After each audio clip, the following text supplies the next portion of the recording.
Hello বন্ধুরা, দেখো আজকে একটা দারুণ একটা রেসিপি করেছি। মানে কার কার পছন্দ আছে কমেন্টে জানাবে।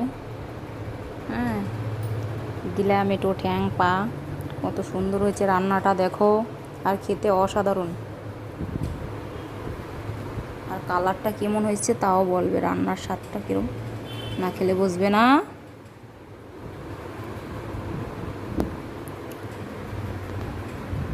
মুরগির পা, গিলা মেটো, ছাট সম্পূর্ণ কিছু মিলিয়ে রান্না করেছি আজকে। তবে আমার বর খায় না, আমার ছোটো দেওর আর আমি খাই।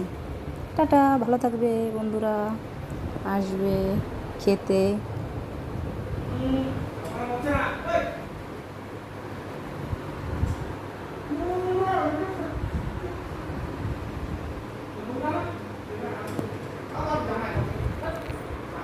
ভাত